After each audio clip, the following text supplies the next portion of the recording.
తీరడానికి దేవుడు కల్పించిన భాగ్య తరగతిని బట్టి దేవునికి స్తోత్రం. దేవుడు మనల్ని కూడా దీవించును గాక. దేవుని యొక్క సన్నిధిలో ఈ పగటి వేళ ఉండి తీరడానికి దేవుడు మనందరికీ కృపతో నిలబెట్టినందుకు దేవునికి స్తోత్రం. ఈరోజు మనం చదివిన వాక్య భాగంలోకి మనం వెళ్దాం. ద్వితీయోపదేశకాండం 3వ అధ్యాయం చదివినప్పుడు ఇశ్రాయేలు ప్రజలను దేవుడు యుద్ధము చేసి తీరడానికి సిద్ధపరిచే ప్రణాళిక మొదటి భాగంలో మనకి కనబడుతున్నట్టుగా మనకి కనిపిస్తున్నది. దేవుని యొక్క బిడ్డలుగా మనం యుద్ధం చేస్తూ ఉన్న అనుబంధంలో జీవిస్తున్నాం, మర్చిపోకూడదు. మొదటిగా ఇశ్రాయేలు ప్రజలకి దేవుడు చెప్తున్న మాట, బాషానులో ఉన్న రాజు ఓగుతో యుద్ధం చేసి తీరాలి అన్న మాటను దేవుడు ప్రస్తావించి తీరుతున్నారు. యుద్ధం చెయ్యకపోతే దేవుని యొక్క ప్రజలు యోర్దాను నది దాటుకు తీరడానికో లేకపోతే వాగ్దాన నగరి చేరుకు తీరడానికి ఏమై తీరదు, అవకాశం జరిగి తీరదు. అందుకే రెండోదిగా అక్కడ చెప్పిన ప్రాధాన్యత కలిగిన ఒక మాట, ఈ దేవుడు ఏర్పాటు చేసిన దేవుని యొక్క వాగ్దాన నగరిలో ప్రవేశించుకు తీరాలంటే నాయకులు కూడా సరైన రీతిగా ఉండి తీరాలి. ఒకటి యుద్ధం చేయాలి, రెండోది నాయకులను మనం ఏం చేసుకు తీరాలి, సిద్ధపరచుకు తీరాలి. ఈ రెండు విషయాలనే ఈ 3వ అధ్యాయంలో ప్రత్యేకతగా మనకి కనబడుతున్నది. ఇందులో దేవుడు మనకి గుర్తిస్తున్న ఒక మాట, దేవుని యొక్క శక్తి, దేవుని యొక్క నమ్మకత్వం నిజమైనది, అది మనల్ని ఎల్లప్పుడూ కూడా సహాయపడి తీరేది అన్నది ఈ అధ్యాయం మనకి నేర్పించుకు తీరేది. రెండోదిగా ఈ అధ్యాయం మనకి నేర్పించి తీరేది దేవుని యొక్క దేవుడు ఏర్పరిచిన కొత్త నగరములో, దేవుడు ఏర్పరిచిన వాగ్దాన భూమిలో పాత జనములను తీసుకెళ్లే దేవుడు కాదు, కొత్త జనములను తీసుకెళ్లే దేవుడు. ఈ పగటిలో నువ్వు కొత్తోడువో పాతోడువో నువ్వే వివేచించుకు తీరాలి. ఈరోజు వాక్య పరిచర్య అయిపోయిన తర్వాత నీకే అర్థమైతుంది, నేను కొత్తోడినా పాతోడినా, నాలో కొత్త స్వభావం ఉందా, పాత స్వభావం ఉందా, నేను నవీన స్వభావానికి అనురూపులై తీరుతున్నావా, పాత స్వభావానికి అనురూపి అయి తీరుతున్నావా, అది నీ జీవితంలో నీకు అర్థమై తీరుతుంది. అందుకే ఇశ్రాయేలు ప్రజలకు అర్థమై తీరింది, వాగ్దాన నగరం లేకపోతే కనాను దేశంలో ప్రవేశించి తీరాలంటే కొత్తగా జన్మించిన వారు, లేకపోతే రూపాంతరం చెందిన వారు, దేవుని దగ్గర జీవితాన్ని మార్పు చెందిన వారు మాత్రమే ప్రవేశన చెందుకోగలిగి తీరేది. మూడవదిగా ఈ అధ్యాయం మనకి బోధించిన మాట, నాయకులకు దేవుడు బలపరిచే దేవుడు, ధైర్యం ఇచ్చే దేవుడు, ప్రోత్సాహాన్నిచ్చే దేవుడు. కారణం ఏంటో తెలుసా, ప్రజల మధ్యలో ఎప్పుడు కూడా రెండు రీతి కలిగిన భిన్నతలు ఉన్నాయి. ప్రజల మధ్యలో కాదు, ఆత్మీకుల మధ్య కూడా కొన్ని భిన్నతలు ఉన్నాయి. ఏంటిది? నీతిమంతులుగా జీవించిన కొందరు ఉన్నారు, దుష్టులుగా జీవించిన కొందరు ఉన్నారు. వాక్యాధారంగా జీవించిన వారు, వాక్యాన్ని వ్యతిరేకపరిచిన వారు ఉన్నారు. ఈ ఇద్దరి జనాంగం మధ్యన నాయకులకే గొప్ప వేదన నడిపించి తీరేది.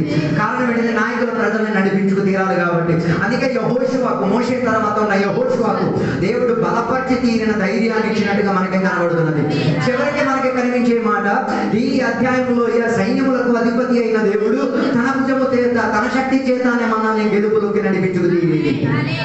అందుకే చాలా మంది శరీర క్రియలో ఉన్నారు కాబట్టి సొంత శక్తి, సొంత బలముతో యుద్ధాలను గెలుచుకు తీరడానికి ప్రయత్నం చేసుకు తీరేది. అందుకే ఈ పగటి వేళ దేవుని వాక్య భాగంలో మనం చూద్దాం, కొన్ని రకాలైన యుద్ధాల గురించి బైబిల్ చెప్పేది మనం బైబిల్ గ్రంథంలో మనం చూద్దాం. యెహోషువ గ్రంథం 6వ అధ్యాయానికి వచ్చినప్పుడు బైబిల్ గ్రంథం మనకి బోధించే మాట, పరిశుద్ధత చెందే విధానం కొరకు ఒక యుద్ధం జరిగి తీరినట్టుగా బైబిల్ మనకు అక్కడ బోధించి తీరుతున్నది.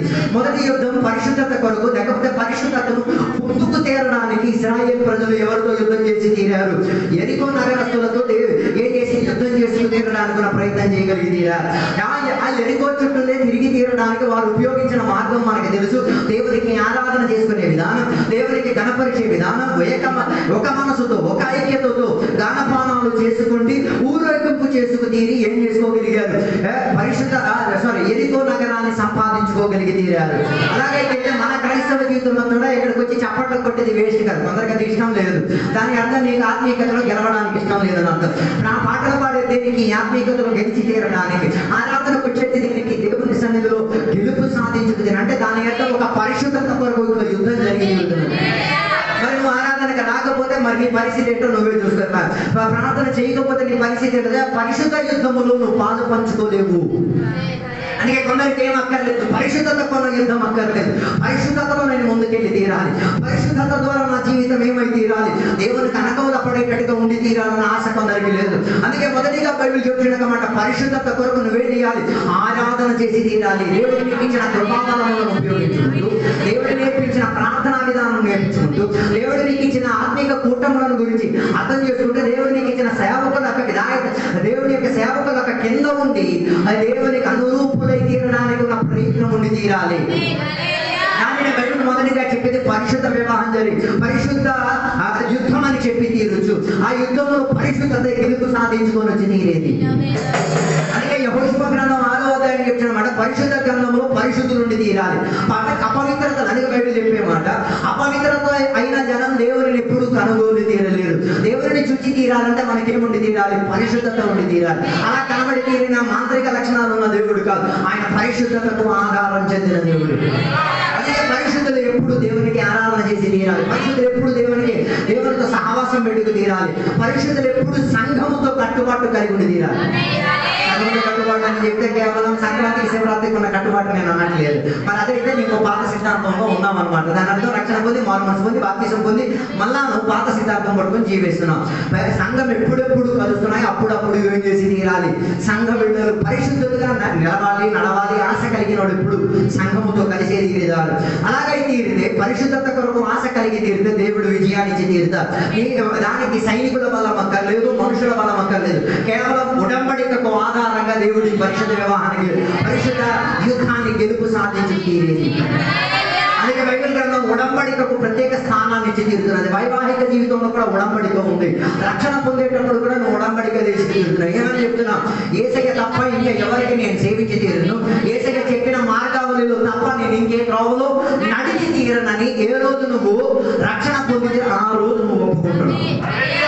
అందరికి ఎప్పుడు ఎందుకు యేసయ్యని దేవుడిగా అంగీకరిస్తున్నారని ఇప్పుడు కూడా కొందరికి అర్థం కాదు. దానికి అర్థం ఆ రోజు నువ్వు దేవుడితో ఏం చేస్తున్నావు? You are making a covenant with God. దేవుడితో ఒక ఉడంబడిక చేసి బయట చెప్తున్నమాట, ఉడంబడికను ఉల్లేఖించి తీరితే ఉడంబడికకు ఒక ప్రత్యేకత ఉంది.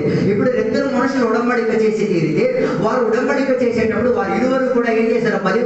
బలి సాదృశ్యముగా ఒక బలి వస్తువుని తీసుకొచ్చి తీరుతారు. ఇరువురు ఉడంబడిక చేసి అగ్రిమెంట్ చేసిన తర్వాత ఆ బలి వస్తువుని మధ్యలో పెట్టి దానిని వధించి తీరి యువతల నుంచి ఒకటి అవతలకి, అవతల నుంచి యువతలకి ఎవరు ఉడంబడిక చేస్తున్నారు? వారు ఇరువురు క్రిస్ క్రాస్ ఏమైతే తీరుతారు? అటు ఇటు దాటుకు తీరుతారు. ఇది యేసయ్య శిలువ మరణానికి గుర్తిస్తున్నారు. అటు నుంచి ఇటు నుంచి అటు, అటు నుంచి ఇటు. అలా కాలేదనుకుంటా. ఉడంబడికలో ఉన్న ప్రత్యేకత ఏంటో తెలుసా? ఉడంబడికను నెరవేర్చుకు తీరాలి. దాంట్లో వెనక్కి రావడానికి అవకాశం లేదు. అందుకే ఉడంబడిక చాలా శ్రేష్టం. ఇటు నుంచి మనిషి అవతలకి వెళ్ళి, అవతల నుంచి మనిషి యువతలకు వస్తారు. దాని అర్థం ఏ రీతిగా ఈ బలి కోసం వధింపబడి తీరిన ఈ అగ్రిమెంట్ నుంచి, ఈ ఉడంబడిక నుంచి, ఈ ప్రస్తావన నుంచి నాకు నచ్చకపోయినా, దాన్ని వదిలేసుకున్నా, నాకు ఇష్టం కాదు అనుకో, నేను వెనక్కడిపోతే ఇలాగే నన్ను కూడా ఏం చేసి నరికేసి మీ అందరికి భయం వేసేస్తుంది. యేసయ్యకి రక్షకుడిగా నువ్వు అంగీకరించడం ఇండైరెక్ట్ గా దేవుడికి చెప్పావు. నేను చర్చికి రాకపోతే, నేను కోట్లానికి రాకపోతే, నేను ఆరాధన చేయకపోతే, నేను సహవాసంతో ఉండకపోతే నన్ను కూడా ఏం చేసేది? కూడా తగ్గిపోయింది. దాని అర్థం ఇండైరెక్ట్ గా దేవుడు నన్నే బలి వస్తువుగా ఏం చేసే వాడితో అని దేవుడు నన్ను ఏం అందుకే ఎప్పుడు కూడా మనకి తెలియదు ఎందుకు నువ్వు యేసయ్యని దేవుని నమ్ము. అందుకే ఒకసారి దేవునికి నమ్మిన తర్వాత దేవుని విడిచిపెట్టే ఛాన్సే లేదు. మరి విడిచిపెట్టి వెళ్తావు అంటే ఇండైరెక్ట్ దేవుడికి సవాలు నీకు దమ్ము ఉంటాడు. నన్ను పోయి వెళ్ళిన ఉన్నారు చూడు, సంఘాలు విడిచిపెట్టి, సహవాసాన్ని విడిచిపెట్టి, ప్రార్థన ఆ పరిస్థితి ఆలోచించాడు. మనం అనుకుంటున్నాం నరకమే పెద్ద విషయం. నరకం కాదురా నాయన, దానికన్నా ముందు నేను భూమిలో బతుకుండగానే నిన్ను దేవుడు ఏం చేసి తీశారు? రెండు మొక్కలుగా చింపేస్తాడు. నీకు ఏ వ్యక్తిపర విషయమైనా, నీ ఏ విషయమైనా అన్నింటిలో దేవుడు నేను ఏం చేసి తీస్తాడు? అందుకే భయం తెచ్చుకోండి. రక్షణ పొంది తీరడం చిన్న విషయం కాదు. దేనితో ఆటాడుతున్నాం? అగ్నితో ఆటాడి తీరుతున్నాం. అందుకే పరిశుద్ధ యుద్ధంలో దేనికి ఉడంబడికకు స్థానం ఉంది. ఉడంబడిక తీసిన వారే బాప్తిసం అన్న ప్రక్రియలోకి ఎక్కేది. ఎవరు బాప్తిసం పొంది తీరడానికి యోగ్యత ఏంటిది? ఆయన ఏమైతే ఒప్పుకోవాలి, ఉడంబడిక చేయాలి. ఎవరితో? దేవుడితో. ఏమి? నాకు యేసయ్య తప్ప ఇంకెవరు అక్కర్లేదు, యేసయ్యతో మాత్రమే నాకు నా అనుబంధం. అందుకే బాప్తిసం అన్న ప్రక్రియలో చెప్పుచిన సిద్ధాంతం ఏంటి? రోమపత్రిక 6వ అధ్యాయం ఇంటికి వెళ్ళి చదవండి. అక్కడ చెప్తున్నమాట, యేసుక్రీస్తు వారు గతించుకొని వెళ్ళిన త్రోవలన్నింటిలో కూడా మనం కూడా నడిచేదాననే బాప్తిసం అని చెప్పి యేసయ్య ఎక్కడ నడిచారు? మరణం వైపు నడిచారు. మరణం నుంచి ఏమైతే మరణించిన తర్వాత ఆయన ఏం చేశారు? ఆయన ఏం చేశారు? పాతి పెట్టారు. పాతి పెట్టిన తర్వాత 3వ రోజు ఆయన ఏమైతే రూపాంతరం అయితే. దాని అర్థం బాప్తిసం అన్న ప్రక్రియలో యేసయ్య మరణంలో నువ్వు పాల్గొడుతున్నావు. యేసయ్య మరణించాడు, నువ్వు మరణించి తీరుతున్నావు. యేసయ్య ఎందుకు వరకు మరణించారు? పాపం కోసం మరి నువ్వెందుకు పాప ప్రాయశ్చిత్త నమ్మకం అర్థం కాలేదు అనుకుంటా. యేసయ్య మరణించిన దానికి నీ పాపాలన్నిటి కూడా పరిహారం జరిగి ఉండాలి. నువ్వు మరణించే దానికి ఇక నాలో పాపం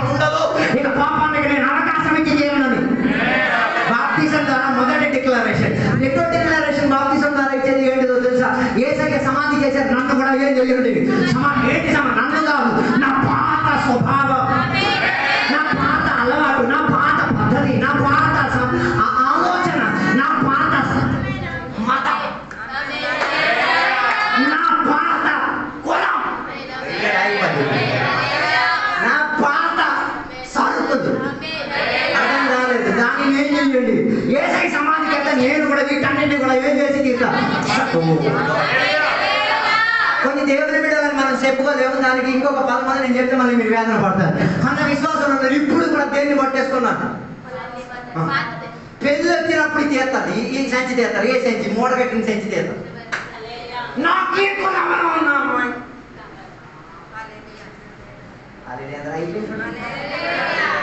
నా కులంలో ఉన్నా.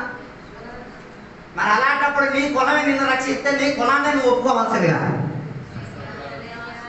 అర్థం కాలేదు. అందుకే ప్రార్థన కొట్టాలి, బోర్డు ప్రార్థన అయిపోతున్నాయి తప్ప ఇప్పుడు పెళ్ళిళ్ళు కొందరు జరగట్లేదు.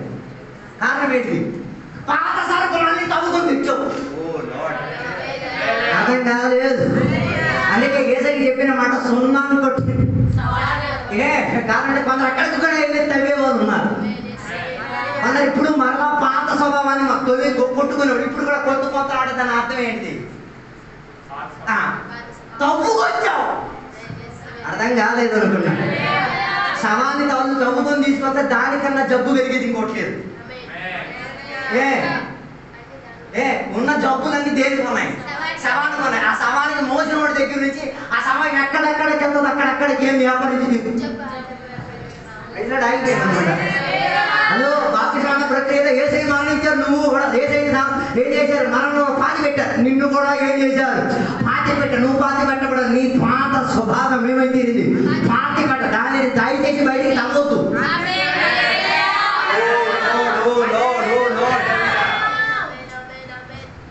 సరిపేసి మోసేసి కంపురా నాయన, కంపు పడుతుంది. నువ్వు ఎలాగో సమం తెచ్చావు, నువ్వు చంపుతున్నావు, మమ్మల్ని ఎందుకు చంపుతున్నావు. అర్థం కాలేదు. ఒక్క సంఘ బిడ్డ మరలా శవం కాడికి వెళ్ళి శవం తీసుకొస్తే ఎవరికి ఇబ్బంది, మాస్టర్కి ఇబ్బంది, ఇంకెప్పటికీ కాదు సంఘంకే ఇబ్బంది. నేను కులం ఈడి కులస్తుడు ఇందులో లోపలికి వచ్చి ఏం చేస్తున్నాడు, శవాన్ని ఆ వాసన ఎక్కడ పరిచేస్తుంది, ఆ రాత్రి ఈ వాసనకి అల్లెలో చెప్పిన ఆ వాసన వ్యాపారం చెప్పడం కష్టం. తీసుకొచ్చి మై కట్టేస్తాడు, అదే బాబు శవకంపురా వదిలేదు. ఆరాధన దేవునికి ఎరిగే, ఘనతంతా దేవునికి ఇస్తుంది, కానీ చేసే పని లోపల ఉన్నది కరెక్ట్ కాదు కాబట్టి వచ్చేది ఏంటో కంపు. అందుకే పగటి పరిశుద్ధులై తీరితే పాత దాన్ని నేనేం చేసి తీరా సమాధి చేసింది అక్కడే అది ఉంది, నవీన స్వభావంలో బయలుదేరి. మూడోదిగా యేసయ్య ఏమై తీరాలి, మనం కూడా ఏం చేసి తీరాలి, పాత అనుబంధం నుంచి పాత కట్టుబాటు నుంచి కొత్తోడుగా బయటకు వచ్చి తీరాలి, నవీన స్వభావంతో బయటకు తీరాలి, నవీన వాక్య జ్ఞానంతో బయటకు వచ్చి తీరాలి, నవీన ఆత్మశక్తి. ఇదే బాప్తిజం. బాప్తిజం అంటే కొందరు పీడుకోవాలా భయపడిపోతారు, ఓ నాయన మరి పాపం చేయలేదు, ఓ నాయన అది కాదురా నాయన, అది పాపం చేయడానికి ఉన్న లైసెన్స్ కాదు, పాపం చేయకుండా ఉండడానికి ఉన్న ఒక లైసెన్స్. అర్థం కాదని అందుకే కొందరు పిల్లలు బాప్తిజం తింటే పరిగెత్తి పారిపోతారు, ఏ డొంక దూరిపోతారో తెలియదు. అది బాబు బాప్తిజం చేస్తారా పెద్ద విషయం, మారు మంచి పని చేసి ఒప్పుకున్నా కదా అప్పుడే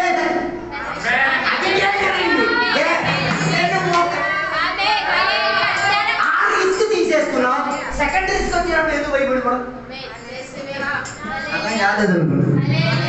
ఉదయం రిస్క్ తీసుకున్నా, దేవుడా మీరు నీకు అనుమతి చేస్తాను, నన్ను ఏం చేసేది విడదీసేయండి చెప్పాడు, డైలాగ్ దేవుడు అలా జరిగే ఛాన్స్ ఏమన్నా దేవా అని చెప్పేసి ఎక్కడికి వచ్చావు. బాప్తిజం అన్న ప్రక్రియకు బాప్తిజం అన్న ప్రక్రియలో మనం ఎవరిని ధరించుకుంటున్నాం, యువర్ వేరింగ్ క్రైస్ట్, క్రీస్తుని ఏం చేసి తీరుతున్నాం. ఓ లార్డ్. రెండోదిగా మూడోదిగా బైబిల్ చెప్పిన బాప్తిజం ద్వారా మనకేం వచ్చింది అనేది మంచి మనసు, గుడ్ కన్సైన్స్ టువర్డ్స్ గాడ్. దేవుని పట్ల మాత్రం కాదు, ఇతరుల పట్ల నీ పట్ల కూడా నీకేం వచ్చి తీరుతున్నది. అందుకే కదా కొందరు వీడికి అస్సలు ఏం లేదు, మనసాక్షే లేదా కొందరికి లేదు, మరి అది మనం ఏం చెప్పలేదు. కానీ పరిశుద్ధులు వారి మనసాక్షిని కాచుకుంటూ తీరుతారు, వారి పరిశుద్ధ జీవితంలో వారి గెలుపు సాధించడానికి ప్రయత్నం చేస్తుంది. అందుకే పరిశుద్ధ జీవితం జరిగి తీరాలి. వ్యక్తిపర జీవితంలో ఎక్కడెక్కడ ఆరాధన జరుగుతుంది అక్కడెక్కడ ఆరాధన చేయాలి, ఎక్కడెక్కడ వాక్యం వినడానికి అవకాశం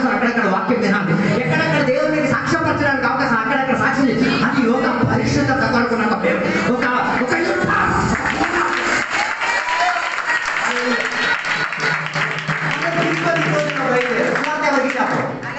నీకన్నా పీరుకోడు ఇంకోటి లేదు.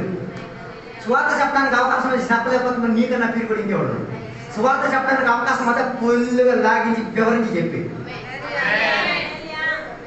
ఎప్పుడైనా ఆలోచించారు ఎందుకు సువార్త చెప్తే కొట్టడానికి వస్తున్నారు? మీరు మంచి గించని అలా లేదురా ఆయన సరే నువ్వు ఇందులోంచి తప్పుకుంటే నరికేస్తాడు దేవుడు. ఇది చెప్తే మరి ఆడికి భయం రాదా? నీకే వచ్చిందని మరి ఆడికి రాదా? ఓ రాయో ఇందులోంచి నేను తప్పుకుంటే నన్ను నువ్వేమో కక్ష పెట్టేసుకొని కసి పెట్టేసుకొని వాళ్ళ మీద యూట్యూబ్ల మీద ఏం దగ్గర పని పట్టలేదు. నీకే అర్థం కాలేదు అనుకుంటాను.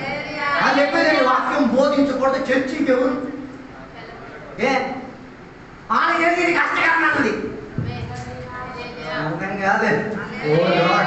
ఇది కష్టకరమైనది కాదు, ఇది సులువుకరమైనది. కారణం ఏంటి? పరిశుద్ధత కొరకు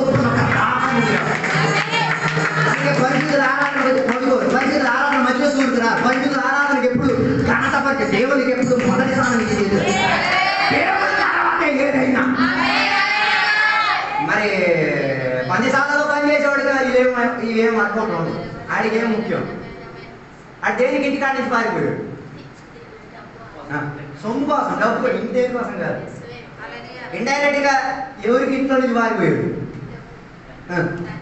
ఈడాస్తి కాదు. ఈడాస్తా ఎవడాస్తి దాన్ని ఏం చెప్పి మన భాషలో ఎంగిలి బతుకుని చెప్పి ఎవడో చేసిన దాన్ని ఖర్చు పెట్టేటప్పుడు మీకు రావట్లేదు, అర్థం కాలేదు. అందుకే నేను ఎప్పుడు ఎదురిస్తాను. కారణం ఏదన్నా నాన్న ఆస్తి సంపాదించుకోవడం సార్ దానికన్నా దౌర్భాగ్యం ఏం లేదు. అది నపుంసక బతుకొని నేను నమ్మేవాడు మీ పరిస్థితులు నాకు. ఎందుకంటే అది సంపాదించింది ఎవరు? నువ్వు సంపాదించింది ఏమైనా ఉందా? ఇది మా నాయనది అని చెప్పేటప్పుడు ఇండైరెక్ట్ ఊరికి వెళ్ళి సందేశిస్తున్నాం. మరి మీరే వివేచించండి. దానికోసం కొందరు అయితే అమ్మ పేప పూసుకోవడానికి కూడా రెడీగా ఉన్నారు. కొందరు అయితే వదలరు దేన్ని. ఓకే, నా విషయం అది కాదు. అందుకని చెప్పి పరిశుద్ధ యుద్ధమును మనం పాదభాగస్తులైతే అలాగైతే ఎరికో నగరం నీ కొరకు ఏమై తీరుతుంది? సమభూమిగా మారితే నీ పోరాటంలో గెలుపు, నీ ఆరాధనలో గెలుపున్నది. రెండోదిగా బైబిల్ చెప్పినమాట ఎదిరించి తీరడానికి ఉన్న యుద్ధం. అదే మొదటి సమూయేలు గ్రంథం 17వ అధ్యాయంలో ఫిలిష్తీయులతో ఎవరు యుద్ధం చేశారు? ఇశ్రాయేలీయులు యుద్ధం చేశారు. ఫిలిష్తీయుల తరపు నుంచి ఒకరిని నిలబెట్టాడు, ఇశ్రాయేల్ తరపు నుంచి ఒకరిని నిలబెట్టి తీరడానికి ఏం కారణం? ఎన్నిక ఉన్న ఒకడు కనబడి తీరదు. ఇక్కడే ప్రైజ్ చెప్పిరా. We should have a defensive war mechanism. పోరాడి తీరడానికి, ఎదిరించి తీరడానికి, యుద్ధం చేసి తీరడానికి దావీదు లాంటి వాడు ఎక్కడి నుంచి ఉండాలి? ఓ లార్డ్, ఎందుకు ఫిలిష్తీయులు మొదటి సమయం 17వ అధ్యాయం ఇంటికి వెళ్తారు. ఫిలిష్తీయులు ఎన్ని రోజుల నుంచి? 40 రోజుల నుంచి ఒకటే కేక, దమ్ము అమ్మ పాలు తాగంటే బలం అంటే రాండ్రా పిలిచారు. ఎవడు వేయలేదు, వెళ్ళాడు చెప్పలేదు. ఒకడు వస్తున్నాడు, ఎక్కడి నుంచి వస్తున్నాడు? మండలాన్ని మేపుకుంటూ మండలాన్ని చక్క పెట్టేసుకుంటూ ఒకడు వస్తున్నాడు. ఆయన అలాంటి వాళ్ళు ఉంటే మంచిది. సంఘానికి అలాంటి ఒక్క విశ్వాసం ఉంటే చాలు. అర్థం కాలేదు అనుకున్నా. సంఘం లోపల ఇట్లాంటి ఒక్క విశ్వాసం, ఎవ్రీథింగ్ డిఫెన్సివ్ మెకానిజం దొరికి. ఈ దగ్గర ఏం లేదు, బలం లేదు. ఈ దగ్గర ఏం లేదు, శక్తి లేదు. ఈ దగ్గర ఏం లేదు, ఆరోగ్యం లేదు. ఈ దగ్గర ఏం లేదు, ఎత్తు లేదు. ఈ దగ్గర ఏమి ఆందోళనపడేది లేదు. అయినా కూడా ఇది ఒక మెకానిజం. ఎదురిస్తా, నా దేవుని పేరు మీద వస్తావా? ఆ డిఫెన్సివ్ మెకానిజం మనలో ఉండి తీరాలి.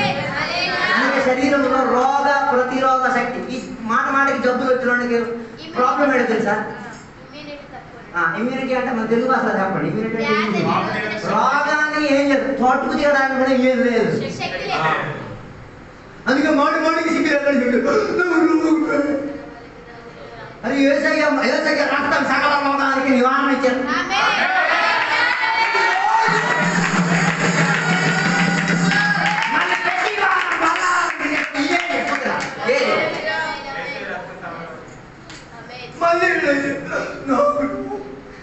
అనిపించట్లేదా? ఆ టైంలో దగ్గర ఏం చెప్పాలి?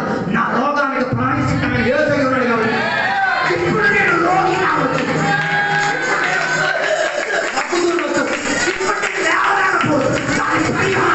వైద్యం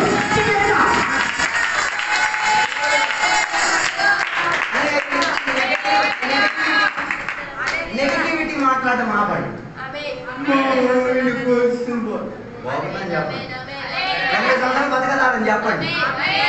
ఆయుష్ పొడిగించగలిగే దేవుడు బైబిల్లో ఉన్నాడు. మా భర్తలు ఎందుకు పొడిగించి దేవుడు. ఇది అలా లేదు. సంటి తీరడానికి ముందే పెట్టి బాక్స్ పాస్ గారికి కూడా ముందే ఇన్విటేషన్, విశ్వాసం కూడా ఇన్విటేషన్ అంటే పెట్టి మీరు రెడీ చేసుకోండి అయ్యా, రేపో మాపో పని సమయానికి ముందు వెళ్ళిపోవడం దేనికి, పని చేసుకొని వెళ్ళండి. అందుకే మనకి ఎప్పుడు ఏముండదు, డిఫెన్సివ్ మెకానిజం ఎప్పుడు ఉండేది రాదు. దావీదు లాగా మనం ఏం చేయాలి, గొలియాతు లాంటి శత్రువులను ఎదిరించుకు తీరడానికి రెడీగా ఉండి తీరాలి. నాకు గొలియాతు బలాయి నచ్చుతుంది. ఎందుకో తెలుసా, పసిపిల్లోడైనా పరిజ్ఞానం అందరికి ఏం లేదు. అందుకే ఏం చేశాడు, యుద్ధం చేయడానికి వచ్చాడు. యుద్ధం చేయడానికి వచ్చినవాడు చరిత్ర మొత్తం చదువుకొచ్చాడు. అనుకుంటారు సాతాన్తో పోటీ పడడానికి వెళ్తారు విశ్వాసం, కానీ సాతానికి వచ్చి నయా మొక్క తెలియదు. ఎవరితో వెళ్తున్నాను ఇప్పుడు అంతా ఉంటాను సాతాను బియ్యాన్ని వదిలి కాబట్టి దాని గురించి నా సరదా ఉంటే ఈ కొత్త శిష్యులు అందరూ వెళ్ళేసేది చేతి మీద చెయ్యుడు ఎవరు చెప్తుంది. అందుకే సాతాను అంటే దేవుడి కన్నా దేవుని వెళ్ళక భయం. గచ్చిలు పట్టిలు సౌండ్ వినబడితే ఇంక దేవుడు ఆరాధన అన్ని మా సాగదు. మళ్ళీ నేను గజ్జీలు కాదు పట్టీలు కాదు కండతోనితో వచ్చినా మెరుపులతో వచ్చి మాట్లాడినా మేము గదిలేదు. కారణం ఏసయ్య రక్తంతో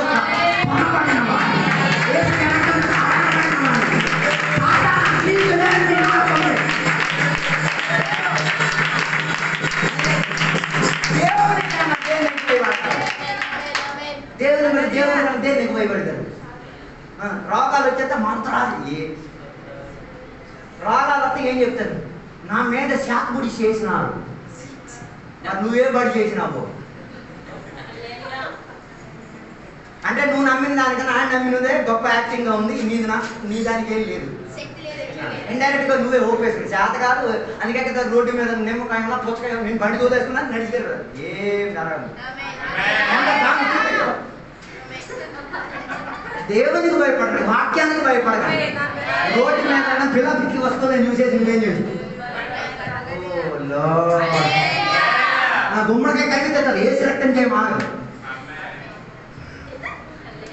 నిమ్మకాయ కాకపోతే అరే బాబు నీ వేసన అన్నది వదిలే. ఏసయ్య రక్తం మామూలు రక్తం కాదు, జీవం చెందిన రక్తం, విడవచ్చే రక్తం.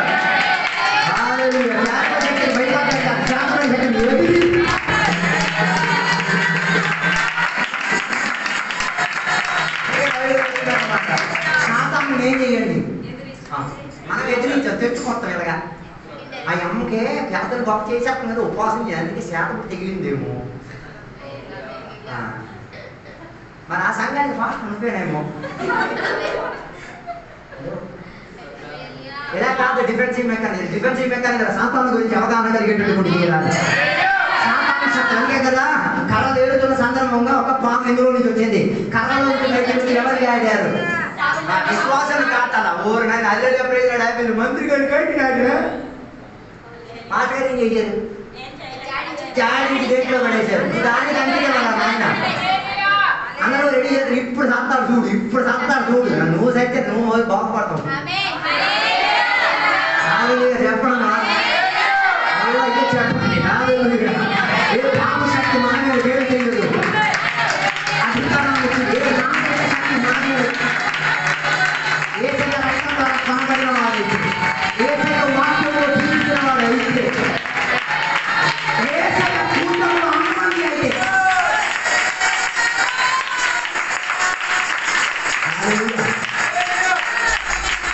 విభజిస్తూ ఉన్నాడు. ఇలాగే చెప్పాడు మన జబ్బులు పాలవడానికి కారణం ఏంటి, ఏం లేదు, రోగ ప్రతిరోధ శక్తి లేదు. ఎందుకు అది లేకపోవడానికి నా కారణం తెలుసా, పద్ధతి కలిగింది ఏది తెలుగు. హలో, మందులు రాకముందు బైబిల్ వ్యవస్థ ప్రకారం ఏది వైద్యం, మరి దాన్ని నాకు తిన్నాను అంటే దాని అర్థం ఇండైరెక్ట్ గా నువ్వే చెప్పేసుకోవడం ఏంటి, రోగ నివారణ శక్తి నాకేమొద్దు, నేను రోగిగా దగ్గుకొని జీవితాంతం బతుకుతాను. కొన్ని విశ్వాసం పడతారు, ఎవడో కష్టపడి వండి ప్రయాసపడి చేసి అది నీకు నచ్చకపోయినా దేవుడు కరెక్ట్ తినేయచ్చు కదా. నువ్వు ఎవరికి పెట్టావు, పెట్టినోడు కృషి ఏమో బాధ పెట్టాడు. ముందు అంత చేయండి.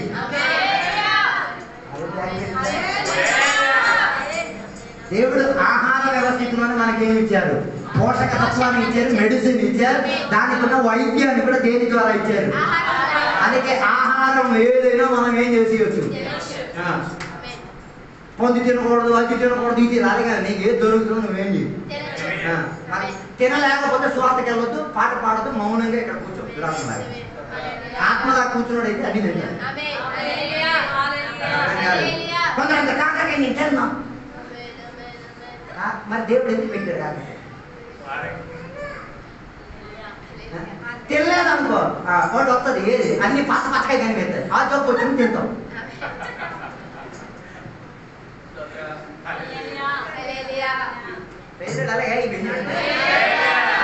శరీరానికి ఏం లేదు, రోగ నివారణ శక్తి లేదు, డిఫెన్సివ్ మెకానిజం లేదు.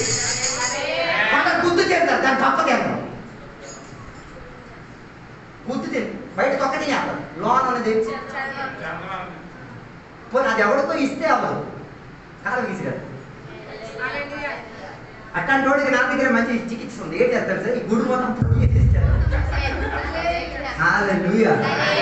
నా ఫ్రెండ్స్ లో నేను చదువుకున్నట్టు డిగ్రీ చదువుకున్నాడు టైంలో నా ఫ్రెండ్స్ కొందరు ఉన్నారు. ఇది తినరు, అది తినరు. ఒకరోజు నేను కిచెన్ లోపల దొరికి తినని సామాగ్రి మాత్రం ఏం చేసేసాను, కలిపేసి ఒక బిర్యానీ చేశాను. చేసేసి దానికి మంచి వాసన కూడా పెట్టేశాను. పూకొని తిన్నా. తినిన తర్వాత వారికి నేను ఒక వీడియో కూడా చూపించాను. అరే ఏమేమి వేసానో తెలుసుకొని తింటాను నాయన. తినేసి అరిగినాక 4 గంటల తర్వాత చెప్పాను, అరే ఇవేమి కొందరు వాంతులు చేయడానికి లేదు, కొందరు సూపర్ మీద మారింది. నువ్వు వండి 7 గంటలు ప్రయాసపడి వంట వండేసి బల్ల మీద పెట్టినప్పుడు ఒకడు వచ్చి కదా నాకు ఇది నచ్చదని చెప్పినప్పుడు నీకు వచ్చే కోపం ఎలా ఉంటుంది? ఆ వండిన పిండితో నెత్తి మీద కొట్టాలని కదా దేవుని బయట కావాలి.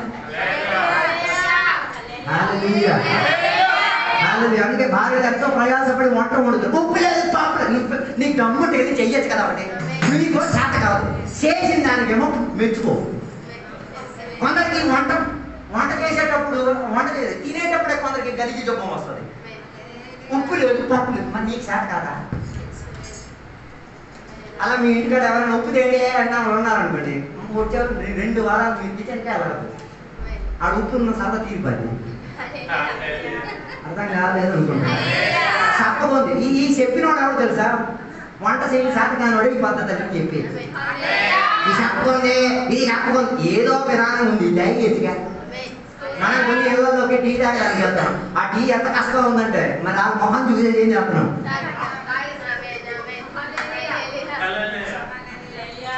మా ముఖ ప్రదర్శనలో మార్పు వచ్చి తింటే ఆమెకు అర్థమైపోయింది వంట ఏమైపోయింది, తీసుకుని అక్కడ అయిపోయింది. అర్థం కాలేదనుకుంటా. 7:30 గంటలకి లెగిచి వంటలు చేసేసుకొని ఏం కాలేదు, కారణం కొద్దిగా ఎక్కువ అయిపోయింది, తినేసి 7 కూడా వాళ్ళకి ఏం చెయ్యం, మనకి అన్ని చూచేస్తాం తప్ప వాళ్ళకి చూపిన కారణం ఏంటి తెలుసా? అది వారి హృదయాన్ని ఏం చేసి తింటారు, గాయపరిచి. అర్థం కాదు. డిగ్రీయో లేకపోతే పోస్ట్ గ్రాడ్యుయేషన్ చదివినప్పుడు మీరు ప్రయాసపడి సంవత్సరాల కూర్చొని రాసిన రీసెర్చ్ బుక్ తీసుకెళ్ళి మీ మా సార్కి ఇచ్చేటప్పుడు సార్ దేనికి పనికిరాదు విసిరేత నీకు ఆ సార్ మీద వచ్చే కోపం ఉందా? నీకు అలా జరగలేదు కదా, నాకు జరిగింది, నాకు తెలుసు. తర్వాత సార్ నేను చూసేటప్పుడు చింపి పడేయడానికి ఉన్న కోపం లేదా దేవుని భక్తుడు కాబట్టి కోపపడకుండా మళ్ళీ దాన్ని ఏం చేస్తుంది క్రమపద్ధతి దాని అంటే మనకు ఒక డిఫెన్సివ్ మెకానిజం ఉంది. ఒకరిని బలపరచాలి తప్ప ఒకరి గొంతు తీయకూడదు. ఇలా చేస్తే నువ్వు ఆ బలియాతలే. అర్థం కాలేదనుకో బలియాత ఏం చెప్పాడు తెలుసా? నీ దేవుని పేరున ఎవడైనా అంట రండి అంటే యువతల పక్కన చెంది ఎవడో రావద్దాం నేను కావాలి. అందుకే ఈ వెంటనే అక్కడ 7లోకి వెళ్ళి కుటుంబ చరిత్ర తెలుసుకున్న ఈయన 5 రాళ్ళు తీసేది. ఈయన అనుకున్నాడు ఈడేట్రా బాబు 12 రాళ్ళు తీసుకోవడానికి పరిగెట్టాడు. అరే బాగా కాదురా నాయన, నా లోపకారణ అంటే కుటుంబ బలము మీద ఒక రాయితో నేను కాదట వెంట 4 రాయితో నీ వెనకాల ఉన్న ఆ అదృశ్య సహోదరుడు.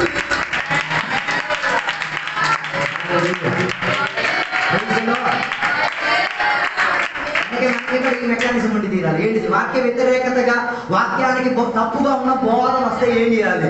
డిఫెన్సివ్ గా మాట్లాడాలి. మొన్న ఒక టీవీ మీద చెప్తున్నాడు ఆయన మాటల విశ్వాసం నాకే అర్థం కాలేదు. యేసయ్య రక్తము ఆదాము రక్తం ఒకటంట. ఎవరెవరి రక్తం ఒకటట? యేసయ్య రక్తము. మరి ఈయన వెళ్ళి డయాలసిస్ చేసేదేమో నాకు అర్థం కాదు అని వాక్యం బోధించి నేర్పించదు అలా ముందు. యేసయ్య రక్తం ఆదాము రక్తం ఏం కాదు, ఒకటి కాదు. ఒకటై తీరితే పాపమా యేసయ్యలో ఉందని అర్థం. పాపం ముందు నేర్చుకోండి. యేసయ్య రక్తం ఆదాము రక్తం ఏం కాదు, ఒక్కటి అవ్వదు, అప్పటి కాదు. దానికి మంచి ఉదాహరణ, మరియా కడుపులో యేసయ్య జన్మించేటప్పుడు మరియా శరీరాన్ని మాత్రమే దేవుడు వాడారా తప్ప మరియా శరీరంలో ఉన్న రక్తము ఏ ఆహారం కూడా ఏం కాలేదు.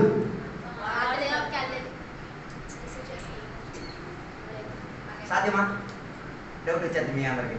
అలాగే ఇప్పుడు మరియ తిన్న ఆహారం, మరియ తిన్న యాపిల్ కూడా ఎవరికి తగలలేదు. తగిలితే ఆటోమేటిక్ ఏం వచ్చేది? అందుకే దేవుడు చెప్పిన మాట ఎబ్రి పత్రిక ఇంటికి చదవండి. దేవుడు యేసయ్యను జన్మించుకున్న ప్రత్యేక, ఇంగ్లీష్ బైబిల్లో రండి, ఏ స్పెషల్ బాడీ, ఏ ప్రిపేర్డ్ బాడీ. సిద్ధపరచబడిన శరీరం, సిద్ధపరచబడిన పిండం, సిద్ధపరచబడిన జన్మ. మొత్తం ఇక్కడ అంటదిమైపోద్ది. దాని అర్థం ఆ పిండం లోపల బయట సత్తులు ఏమి అక్కర్లే, దానికి కావాల్సిన సత్తులు ఆయన ఇచ్చుకుంటాడు. అందుకే బయలు ఎప్పుడు నేర్పించేది యేసయ్య జన్మ క్రమావళి ప్రత్యేకత చెందింది.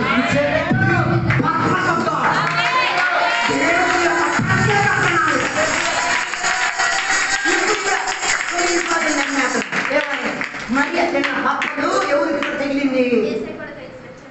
తప్పు పోతుంది, కదలడానికి ఏం లేదు, అవకాశం లేదు. అర్థం కాలేదు అనుకుంటా, అర్థం కాలేదు. అందుకే జన్మక్రమం ఇది నమ్మలేక చాలా యూదులు ఇప్పుడు కూడా ఎవరైనా నమ్మట్లేదు, యేసయ్యను దేవుడికి అంగీకరించి తీరట్లేదు. హల్లెలూయా. అందుకే వాక్య బోధ ఏదైనా వ్యతిరేకంగా చెప్తే ఏం చేయండి? డిఫెన్సివ్ మెకానిజంగా దాన్ని రుజువుపరచండి. కొందరు చెప్తున్నారు ఏం లేదు, పరిశుద్ధాత్మ నువ్వు ఎలా రక్షణ పొంది, నువ్వు ఎలా జీవించేది. కొందరు చెప్తున్నారు కృపా వరాలు. కృపా వరాలమ్మ ఈ దగ్గర లేదు, కృపావరం ఉంది. కృప ఒక అమ్మాయి పేరే, వరాలమ్మ అంటే ఒక అమ్మాయి పేరే. వాళ్ళు లేదు కానీ కృపావరం ఉంది. కృపావరం ఏం చేయలేదు, ఆగిపోదు. ఒక్క వాక్యం తీసి చెప్తున్నాను, కృపావరం ఆగిపోద్ది. ఎప్పుడే అయిపోద్ది? వరుడు వస్తే అయిపోద్ది. యేసయ్య వస్తే ఇంక దేనితో మనకి సంబంధం అక్కర్లే. మనం యేసయ్యగా మారిపోయి అటు వెళ్ళిపోయి ఇంకేంది మనకి. యేసయ్య వస్తే దాని అర్థం ఆత్మశక్తి కూడా ఉందని అర్థం. అందుకే పరలోకంలో మనకేం అక్కర్లేదు. కృపావరం భూమిలో జీవించడానికి ఏం కావాలి? అందరికీ వీటి గురించి అవగాహన లేదు. కొందరికి దేని గురించి, పౌరుల విషయం గురించి అవగాహన ఉంది, దేని గురించి అవగాహన లేదు. అరే బాబు, కృపావరం గురించి అవగాహన, పౌరులు ఇంకో పోయినా పర్లేదు, కృపావరం పొందుకో. కృపావరంలో ఈ లోకంలో ఏం చేయాలి? జీవించి తీరాలి. అప్పుడు కృపావరం ఉంది. చదవండి బైబిల్. ఒక గోడ మీద ఒక రాత వచ్చింది, మందు తాగేసుకొని కూకున్న రోజు మందు తాగేసి ఏ పాత్రతో దేవాలయంలో వాడిన పాత్రను తీసేసుకొని మద్యం వేసేసుకొని మొత్తం ఎక్కేసి ఓహో ఏమి కనబడట్లేదు, పైనుంచి కిందకు ఒక రాత కనబడింది. ఏమ రాత? మెనే మెనే టెక్కే. టెక్కే తర్వాత ఆ రాత కనబడే మత్తులో ఉన్న రోజు మత్తు మొత్తం ఏమైంది? ఊరిలో ఉన్న ఒక మంత్రి కూడా ఇక్కడ ఏం చేయలేడు, చదవలేకపోయా, దాన్ని వ్యాఖ్యానం పరచలేదు. ఎవరు రావాల్సి వచ్చింది? కృపావరం కలిగి రావాల్సి వచ్చింది. మన రాతలన్నీ రైట్ నుంచి లెఫ్ట్, లెఫ్ట్ నుంచి రైట్, ఇదే కదా మనం చూసిన రాత. ఎవరు రైట్? మన రైటింగ్ ఎట్ నుంచి ఎటు? రైట్ నుంచి లెఫ్టా?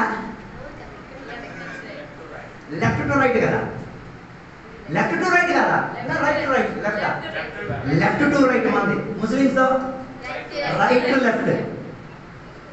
అర్థం కాలేదు. అన్ని భాషలు ఈ రీతిగా ఉంటాయి, కానీ దేవుని భాషకి ఎలా ఉండదు? పైనుంచి పైకి ఇలా గడ్డదిట్టంగా వీళ్ళందరూ చదివేటప్పుడు ఎలా చదువుతున్నారు అర్థం కావట్లేదు. దీనికి ఏం కావాలి? కృపావరం. అంటే బైబిల్ చెప్పే మాట, ఆత్మలో ఉన్న వారికి ఆత్మ ఆత్మ వ్యాఖ్యానం పరిచి తీరలేదు. అని వాళ్ళు మాట్లాడతారు, అన్ని వాసన వ్యాఖ్యానం పరిచే వాళ్ళని కూడా పోదు. హల్లెలూయా.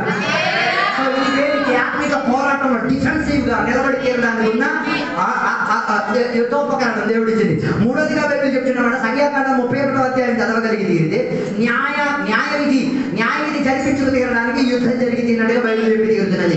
ఇశ్రాయేలీలు ఏం చేసి తెలుసా? దేవుని యొక్క వ్యతిరేకతగా విగ్రహారాధన చేయడం వలన దేవుడు వారిని ఏం చేసి తీరారు? వారి మీద తీర్పు కుమ్మరించారు.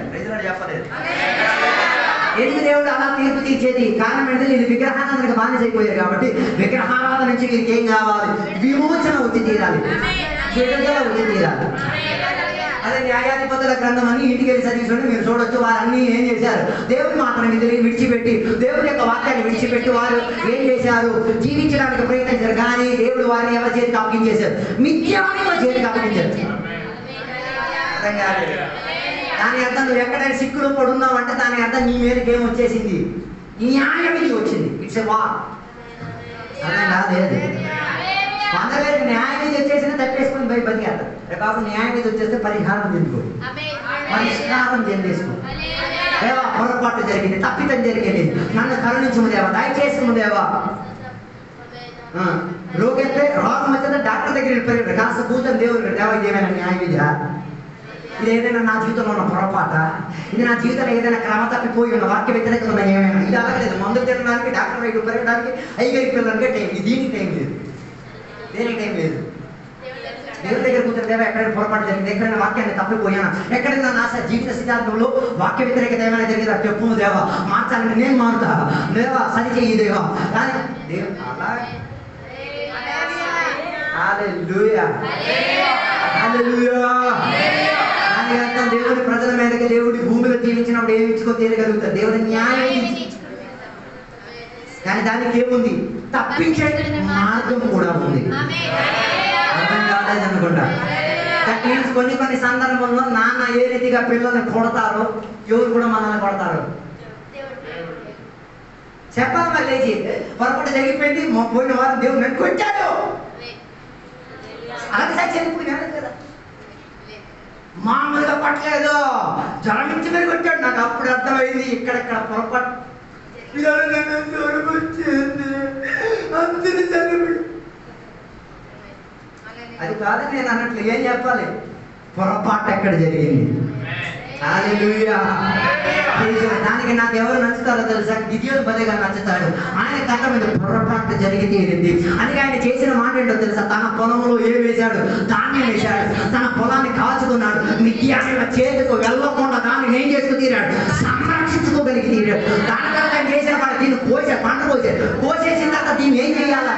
తినడానికి యుక్తమై తినాలి. దీన్ని ఏం చేయాలి? ఆడికి తినాలి. దీనికి ఏం వాడారు? పిలికోలాగా తేలి జాగ్రత్తగా వెళ్ళాడు. బాగుంది అక్కడ కూర్చొని ఏం చేస్తున్నాడు?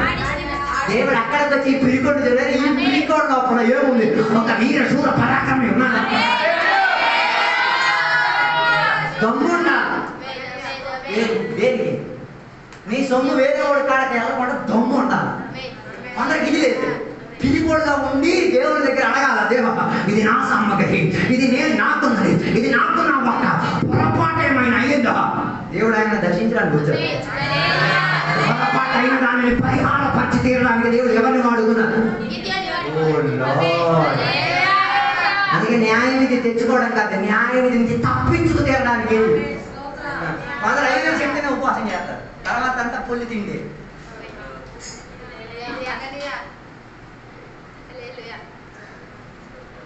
దాని అర్థం నువ్వు దేనికి దాసి అయిపోయావు? క్రేతాలో ఉన్న విశ్వాసం దాకా అయిపోయావు. బైబిల్ చదవండి, తిమోతి పత్రిక ఇంటికి చదివితే తెలుసా? క్రేతాలో ఉన్న విశ్వాసం. అక్కడ ఉన్న ఊర్లో ఉన్నాడు కాబట్టి ప్రత్యేకత ఉంది. ఏంటిది? ఈ ట్యాండ్ ఆ పని బైబిల్ చెప్పింది. క్రేతాలో ఉన్న కడుపు గల వాళ్ళు, కడుపు నింపుకున్న వాళ్ళన్న మీరు ఇంటికి వెళ్ళి చదవండి. తర్వాత నాకు చెప్పండి ఉందా లేదని. హలో, ఎందుకు ఉపవాసం చేసేది? కొందరికి ఉపవాసం కూడా సంక్రాంతి శివరాత్రి. ఎప్పుడు వస్తుంది తెలుసా? ఏసీ శిలం మరణం నిర్వహించినప్పుడు మాత్రమే. దాని అర్థం ఇప్పుడు కూడా పాత సమానం నుంచి ఏం తప్పుకు వచ్చావు? సిద్ధాంతం తప్పుకు వచ్చావు. అదో కొందరు ఉపవాసమే ఒక పోరాటంగా భావిస్తున్నారు. అమ్మ 3 రోజులు తినకుండా ఉండాలి. ఈ భాష బుర్ర కలిగేది. మంచి భోజనాలు వండేటప్పుడు ఈయన దాని అర్థం నీకు దేనిపైన ఇంట్రెస్ట్ లేదు. దాని అర్థం తీర్పు నా మీద వచ్చేసినా పర్వాలేదు కానీ మంచి తిన్నట్టుగా తింటా. ఓ లార్డ్, హల్లెలూయా. ఉపవాసం చేసే దేనికి? శారీరక మాలిన్యత ఏమై తీరడానికి, కటకపడి తీరడానికి, శుభ్రపరచబడి తీరడానికి. అంతే కదా యేసయ్య దగ్గరికి వచ్చి కొందరు వచ్చి వాదించారు, మీ శిష్యులు ఉపవాసము చెయ్యరా అని అడిగినప్పుడు యేసయ్య ఏం చెప్పారు? వరుడు ఉన్నప్పుడు మీ వెళ్ళి ఎక్కర్లేదు. దాని అర్థం ఇప్పుడు కూడా మీతో వరుడు ఉన్నాడన్న ఫీలింగ్ ఏమో, అందుకే మీరు కూడా ఏం మానేశారు. సంక్రాంతి శివరాత్రి ఉపవాసం మానేసి అసలుగా దేవుని దగ్గర ఏం చేయండి? ఒక ఉడంబడిక చెయ్యండి. ఈ సంవత్సరం 52 వారాలు నాకు ఇచ్చావు, 10 వారాలు నేను చర్చికెళ్ళదు. దేవ దీనికి పరిహారంగా 3 రోజులు కూర్చుంటాను. 10 వారాలు చర్చికి వెళ్ళకపోయినా పర్లేదు. గొప్ప పాట గొప్ప రాపండి. న్యాయం ఇది వచ్చింది నీ న్యాయం. హలో, అర్థం కాలేదనుకుంటున్నాను. న్యాయం ఇది దేవుని బట్టి. అందుకే తండ్రి ప్రేమించిన పిల్లలను ఆయన ఏం చేసి తీరుతారు? ఎందుకు శిక్షించేది? నువ్వు కరెక్ట్ అవ్వడానికి. కొందరికి ఏం అక్కర్లేదు, తప్పదు కావాలి, దెబ్బలు మాత్రం మావద్దు. ఆయన సెదగబోతున్నాడు. అందుకే కదా ద్రాక్షావళి గురించి చెప్తున్న మాట ఏది? పనికి రాని తీగలను ఆయన ఏం చేసి తీరుతారు? ఎందుకంటే కటింగ్ చేసేది నీ లోపల ఏం రావట్లేదు, ఫలం రాదు. ఫలమే చెట్టుకి గుర్తింపునిచ్చి తీరేది. అలాగైతే గుర్తింపు లేనట్టుగా మారి తీరుతున్నాం. అందుకే దేవుడు నేను ఏం చేసేది? నీ మీద కత్తి వాడి తీరేది. నీ మీద దేవుడు న్యాయం విధించి తీరేది. నీ పగటి వేళ న్యాయం విధించి తప్పుకు తీరడానికి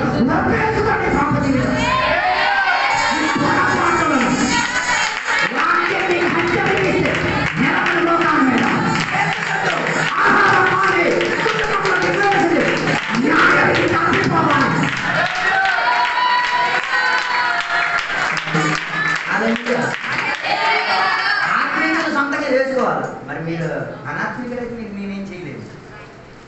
మళ్ళీ కేజీవానికి వెళ్ళి నేర్చుకుని రండి. అందుకే ఆత్మీయులు అప్పుడప్పుడు ఏం చేస్తారు?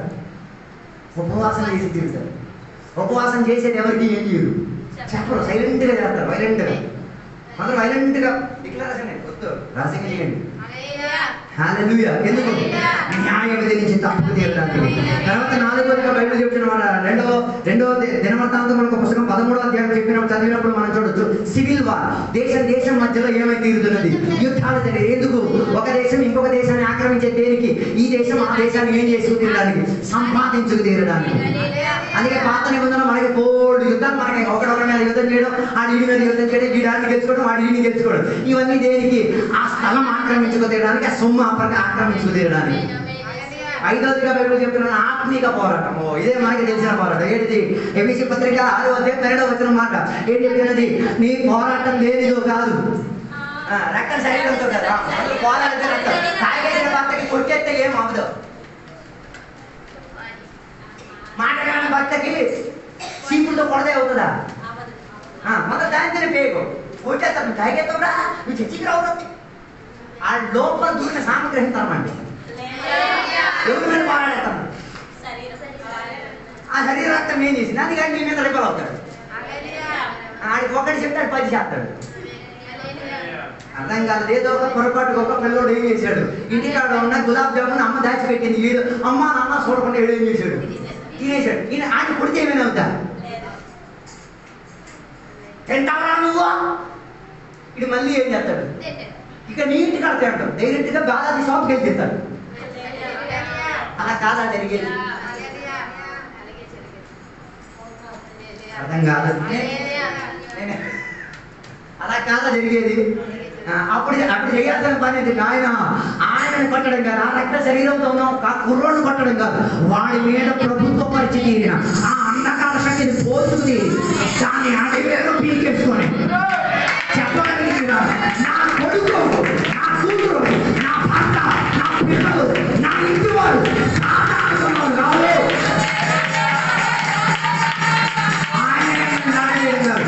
ఆయన వెనకాలండి అదృశ్యంగా పనిచేసి ఇంత మనం పోరాడాలి. వాళ్ళు తిట్టారని చెప్పి నువ్వు తిట్టడానికి ఎందుకు బయలుదేరా? వాళ్ళు తిట్టే నువ్వేమైపోవాలి? సరే తిందువే మనకి. ఆడు కొద్దిసేపు అక్కడ వాగుతాడు వీడేసి స్పందించట్లేదని చెప్పి ఆడే సైలెంట్గా ఏం చేస్తాడు. అందుకే యేసయ్య మనకి నేర్పించిన మార్గం ఎవడు ఏం చేసినా మనం ఏం చేసేది పట్టడానికి వచ్చినా లెర్న్ టు బి సైలెంట్. నేర్చుకోండి ఎలా ఉండడానికి. లోపల ఉన్న సిద్ధాంతం వైలెంట్ అవడానికే కుంఫు కరాటే అన్ని నేర్పించేది. పిల్లలకి అది నేర్పించారు, సైలెంట్గా ఉండడానికి నేర్పించరు. యేసయ్య మనకి నేర్పించిన విధానం ఆత్మిక పోరాటంలో మనం సైలెంట్గా ఉండి పోరాడి. అందుకే మన పోరాటం దేని మీద కాదు, రక్త శరీరం మీద కాదు. మన పోరాటం అదృశ్యమైన గౌరవంలో పనిచేసి తీరుతున్న అంధకార శక్తుల మీద, ప్రకృతం చేసి తీరుతున్న చీకటి శక్తి మీద, చీకటి ప్రభావం మీద, అదృశ్యంగా కనకుండా ప్రయోగాలు చేస్తున్న వాటి పైన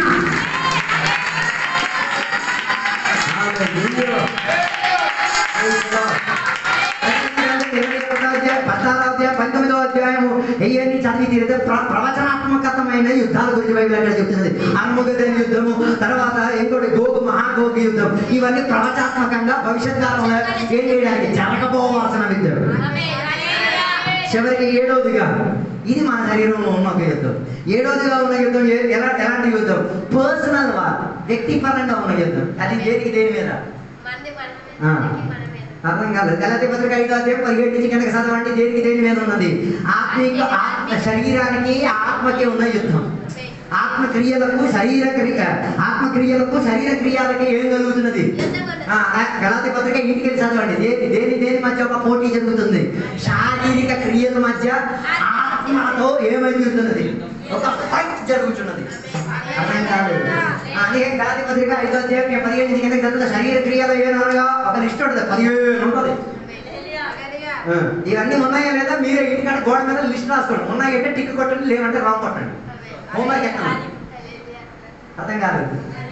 ఇంటికి వెళ్ళి గలాతీ పత్రిక 5:17 కనుక చదవండి. శారీర క్రియలు ఏమనగా అని లిస్ట్ రాయండి. 17 ఉన్నాయి. 15 లిస్ట్ రాసి ఇవన్నీ ఉన్నాయా లేదా వచ్చే వారం వచ్చి చెప్పండి. శారీర క్రియ ఉన్నాయా లేదా నేను చెప్తా. ఇక్కడ నేను వాక్యంతో పొడి చేస్తాను మీరు చెప్పక్కర్లేదు. మీరు చదువుకొని మీరే పొడిపించుకోండి. దాని కింద 5:22 నుంచి ఆత్మఫలం ఏమనగా ప్రేమ, దయ, సాత్వికం ఇవన్నీ ఒక ఎన్ని ఉన్నాయి? ఒక 9 ఉన్నాయి. వీటి రెండు మధ్య ఏమవుతున్నది? ఒక సంఘర్షణ జరుగుతున్నది. నేనేదో మంచి చెయ్యాలని ఉంది కానీ నా లోపల నుంచి ఏం వచ్చేస్తుంది? పౌరుగా చెప్పేది నా లోపల నుంచి చెత్త వచ్చేస్తుంది. నేను ఏదో ప్రార్థన చెయ్యాలని పోటీ పడుతున్నాను కానీ పిరికాత్మ, నిద్రాత్మ, పునకాత్మ నా లోపల నుంచి శారీరక శబ్దంగా బయటకు వచ్చి తిరుగుతున్నాను. అందుకే దాంట్లో నేను ఏం చేయలేకపోతున్నాను, గెలవలేకపోతున్నాను. అందుకే ఆరాధన వెళ్ళాలి అని ఆశ ఉంది కానీ ఏదో పని ఇబ్బంది పడిపోతుంది. దాని అర్థం ఏమి సుఖాన్ని తీసుకుంటుంది? అర్థం కాలేదు. అందుకే కదా పాట వలే రాసే శారీరక క్రియలన్నీ ఏమై తీరాలి? నాశనమైపోయి వాడి తీరాలి. శారీరక క్రియ పైన ఏం చేయాలి? పోరాడాలి. అందుకే మనం ప్రార్థన చేస్తున్నాం, పాపిని, పురుగుని, పీడతని అని చెప్పేసి దయచేసి దేవుని నామమున నమ్మ. ఒకసారి రక్షణ పొంది మారు మనసు పొంది వాక్యానుసారంగా శుద్ధీకరణ చెందే జీవితం జీవించిన ఒకడు మరి ఎవడు కాదు. మరి ఏంటి? పాప స్వభావం ఆయనలో ఉంది. అర్థం కాలేదు. పాపి స్వభావానికి ప్రత్యేకత ఉందా? పాపికి ఉన్న ప్రత్యేకత ఏంటిది?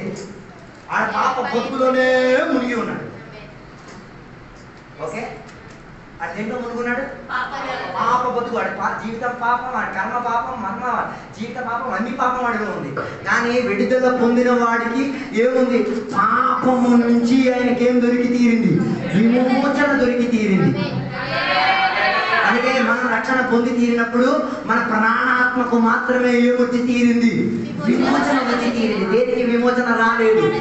శరీరానికి పూర్తి విమోచన రాదు. ఏ పార్షియల్ విమోచన మాత్రమే, ఏ స్టాగ్నెంట్ విమోచన మాత్రమే వచ్చింది.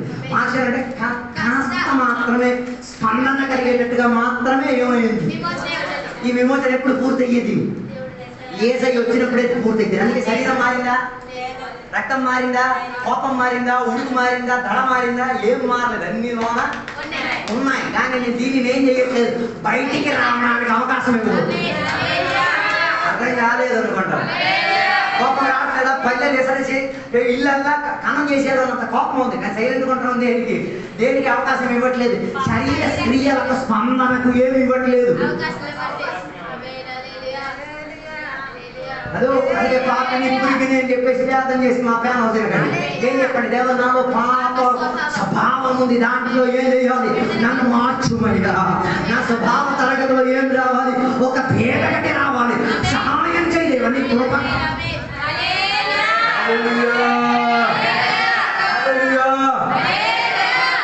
పొందిన దేవుని బిడ్డ చెప్ప పాపి పురుగు ఇవే చెప్పడం కాదు, నాలో ఏముంది, పాప స్వభావం ఉంది.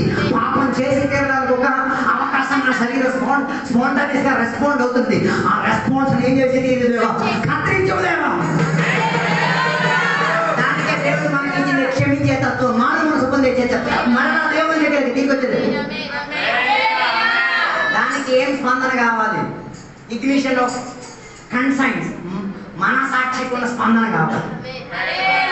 వాక్యం ఈరోజు ఐదుగురు చెప్పారు, ఇలాంటి విషయాలు అన్నీ చెప్పేటప్పుడు అయ్యో ఇది కరెక్ట్ కాదు, తప్పు జరిగింది, అక్కడే వెంటనే ఏం చేయాలి, మనసాక్షి స్పందించిన విధానంగా దేవుని సన్నిధిలో పడి, దేవ తప్పు జరిగిపోయింది, పాప క్రియలకు నేనేమి ఇచ్చి తీరా, శరీరానికి అవకాశం ఇచ్చి తీరా, ఇందులో వచ్చి నాకేం కావాలి, విమోచన కావాలి.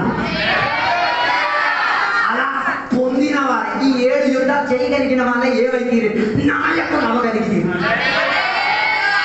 మోషే తర్వాత దేవుడు ఎవరిని ఉంచారు, యెహోషువని ఏం చేశారు, యుద్ధం చేసి తీరడానికి, ఇశ్రాయేలుని నడిపించి తీరడానికి దేవుడు వాడి తీరినట్టుగా బైబిల్ రాయబడింది. యెహోషువ జీవితంలో ఈ 7 రకాల యుద్ధంలో ఈయనేమయ్యాడు, పోటీ పడి గెలుపు సాధించుకు తీరి జీవితాన్ని నిలబెట్టుకు తీరాడు. అందుకే చివరిగా చెప్తున్న మాట, శారీరక క్రియలకు ఏమివ్వదు, సుఖం ఇవ్వద్దు. అర్థం కాదు, దేనికి సుఖం ఇవ్వద్దు, దానికి ఏం చేయొద్దు, దానికి ఒక సుఖం వస్తుంది. దేనికి, శారీరక క్రియ. డీజే వింటే పట్ల ఫుల్ ఊపు వచ్చేది. బాబు ఇక్కడ ఆత్మశక్తి నీకు ఊపి రావట్లయితే అంటే దాని అర్థం ఆత్మ క్రియకు ఏం చేయట్లేదు. కొందరికి ఆత్మే వద్దు. మరి ఎలా నీ క్రైస్తవ జీవితం బతికేస్తున్నావు నాకే తెలియదు. మరి అది క్రైస్తవ జీవితం బైబిల్ చెప్పట్టే, నువ్వు చెప్పుకుంటున్నావు బతుకు. హల్లెలూయా. అందుకే ప్రార్థన చేయలేకపోతున్నాం. ఆరాధన కారణం ఏంటి, ఆత్మీయతకు ఏం లేదు. అందుకే కదా సంఘ బిడ్డలకి చెప్తున్నా, ఆత్మ ఫలము గురించి ఆత్మ గురించి అవగాహన కలిగిన వారుగా ఉండమాక, ఆత్మ గురించి అవగాహన కలిగిన వారు. అందుకే ఆత్మీయంగా మారండి. ఆత్మిక దాహం ఉండి తీరాలి, ఆత్మిక అనుబంధం కావాలి, ఆత్మిక సహవాసం కావాలి, ఆత్మిక. మాస్టర్ గారు చెడు మాట, మాస్టర్ గారు పోటీ ఏంటో తెలుసా, ఈ 6 రోజులు చర్చికి రాకుండా 7వ రోజు వచ్చేసి కూర్చొని చెప్పడం చూడండి. ఆడికి వాక్యం చెప్పేసి కూర్చోబెట్టడం మాస్టర్ గారి తత్వం. కారణం ఏంటో తెలుసా, 6 రోజులు ఎవరితో తిరిగాడు, అనాత్మీకుడితో తిరిగి అనాత్మిక సహవాసం అనవాతాలు. 7వ రోజు వచ్చేసి కూర్చున్నాడు తెలుసా, ఆత్మీయుడు. ఇది వాక్యం అసలు రిసీవ్ చేయడు, ఇది ఆరాధనకు అస్సలు ఏం చేయడు, ప్రోత్సాహం ఇచ్చుకు తీరడు, ఇలా ఎదిరించుకోడు, బయటికి మాత్రం నింపేస్తాడు. ఆదివారం పాస్టర్ వేదం పడేది దీనికోసమే, దేనికోసం, ఇట్లాంటి లోపల నుంచి ఏం బయటికి తీసుకొచ్చారు, శారీరక సుఖం బయటికి తీసుకొచ్చారు. మీ పాస్టర్ గారికి అలాంటి అవకాశం చేయకుండా ఆత్మిక క్రియలకు అవకాశం ఇచ్చి తీరండి. ఆత్మలో ఆడండి, ఆత్మలో పాడండి, ఆత్మలో జీవించండి.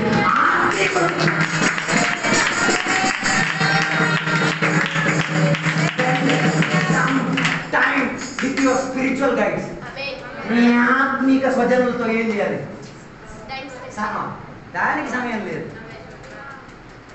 ఎవరు నేను ఆత్మీయతలో వాక్యం బోధించిన వాళ్ళతో ఏం చేయాలి, దానికి టైం స్పెండ్ చేయాలి. చేయాల్సిన చోట చేయి దొరికేస్తుంది.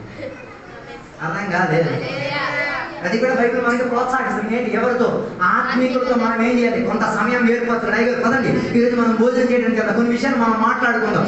నా వ్యక్తిపర విషయం, కుటుంబ విషయం, ఆత్మీయ విషయం మాట్లాడదాం. ఎవరు, మీరు నేను మాత్రమే, ఇంకెవరు వద్దు. దానికి ఒక సహవాసం. అయ్యగారికో విశ్వాసకో రోగం రావాలి, అప్పుడు సహవాసం ఇస్తారు. అప్పుడు కూడా కొందరు ఎవరు, హలో హల్లెలూయా. నేను ఆ వాక్యం బోధించిన వారు నీ చేతుల నుంచి ఆహారం భోజనం తినించి వారితో కూడా నీకేముండి తీరాలి, you should have a fellowship with them, వారితో సహవాసం ఉండి తీరాలి. కారణం ఏంటి, ఇద్దరు వెళ్ళేది ఒక ఇంటికే. ఇదేమైనా ప్రత్యేక స్థలానికి వెళ్తున్నావా, ఆయన ఏమైనా ప్రత్యేక స్థలం వెళ్తున్నా, ఇద్దరు వెళ్ళాల్సింది ఎక్కడ, సహవాసం ఇచ్చిన తండ్రి దగ్గరికి, సహవాసం యేసయ్య దగ్గరికి, సహవాసం బాప్తిసం ఇచ్చిన పరిశుద్ధాత్మ దగ్గరికి అలాగే అయి తీరింది. ఒకరొకరికి ఏమిచ్చి తీరాలి? గివ్ ఫెలోషిప్, సహవాసం ఇచ్చుకోండి. లేకపోతే ఏమవుతుంది? శారీరక సుఖం తాండవం వేస్తుంది. అర్థం కాలేదు? ఏం తాండవం వేస్తుంది? అందుకే ఏ పాట వచ్చినా ఊపుకొచ్చాము దాని ఏ సహవాసంలో ఉన్నాం? శారీరక సహవాసంలో ఉన్నాం. అందుకే లోక సాంగత్యం మనకేం కాదు, అనుకూలమైనది కాదు. లోకంలో ఉన్న పద్ధతి ఏవి మనకు అనుకున్నాం. అందుకే దేవుని వాక్యం ద్వారా కొనబడిన వారు, యేసయ్య రక్తం ద్వారా విమోచన పొందిన వారు, పరిశుద్ధాత్మ ద్వారా విమోచన పొందిన వాడు ఎప్పుడు ఏ కాసో తెలుసా? A drive towards spirituality. ఆత్మీయత పట్ల ఏముంటాయి? ఒక దాహం ఉండి తీరుతుంది. అందుకే కదా యోహాను 3వ అధ్యాయంలో కొలై దగ్గర కాదు, దేవుని నుంచి బావి కాడి నుంచి నీళ్ళు తీసుకోవడానికి వచ్చిన ఈ అమ్మకి అర్థమైపోయింది, ఈయన ఒక ప్రవక్త, ఈయన ఇచ్చిన నీళ్ళు మామూలు నీళ్ళు కాదు, జీవం ప్రవహించే నీళ్ళు. అప్పటి వరకు ఈయనకి ఎవరితో సహవాసం? ఈరుగురితో సహవాసం. ఇప్పుడు ఎవరితో సహవాసం? ఈ 5 నాకు పొద్దు, ఈ ఒక్కటి చాలు. ఎంత ఘోరమైన స్త్రీ ఊర్లోకి వెళ్ళి 2 నిమిషాలు వాక్యపరిచయం చేసి ఊరు మొత్తం ఏం చేసుకోగలిగింది? మనకెందుకు చేత కావట్లేదు అంటే దానికన్నా హీనస్థ బతుకులు మనం బతుకుతున్నాం. అర్థం కాదు. ఆ ఒక్క నిమిషంలో జీవం కలిగిన దేవుని యొక్క ఆ నీళ్లను తాగేసి అనుభవం కలిగేసరికి ఈ నీళ్ళేం చేసి తీరింది, ఇతరులకు ఇచ్చింది. ఊళ్ళో అందరూ కూడా పరిగెట్టారు. నా రహస్య జీవితం గురించి ప్రవక్త మాట్లాడారు, నా భవిష్యత్ జీవితం గురించి ప్రవక్త మాట్లాడారు, నా వ్యక్తిత్వ జీవితం గురించి మాట్లాడారు, నీళ్ళు కూడా మాట్లాడరా వచ్చి. ఆ ఊరు మొత్తం ఏమై తీరింది? యేసయ్య దగ్గరికి వచ్చారని రాయబడి ఉంది. If your body is spiritually active, you will make everyone to be spiritually active. నీ శరీరం ఆత్మీయతకు ఆధారపడేటట్టు ఉండి తింటే నీ ఊరిలో ఉన్నోళ్ళు కదా దాని వెనక ఫాలో అవుతారు. అర్థం లేకపోతున్నావా? ఆ అమ్మ కన్నా హీన స్థాయిలో ఉన్న జీవితం సరి చేసుకొని ఈ వాక్యాలు దేవుడి మీద అందిస్తున్నారు. ఇప్పుడు చిన్నపిల్లలకి సాక్ష్యం చెప్పడానికి కోసం చిన్నపిల్లలు నిలబడతారు, ఒక పాట పాడతారు, సాక్ష్యం చెప్తారు, తర్వాత పెద్దలకు సాక్ష్యం చెప్పడానికి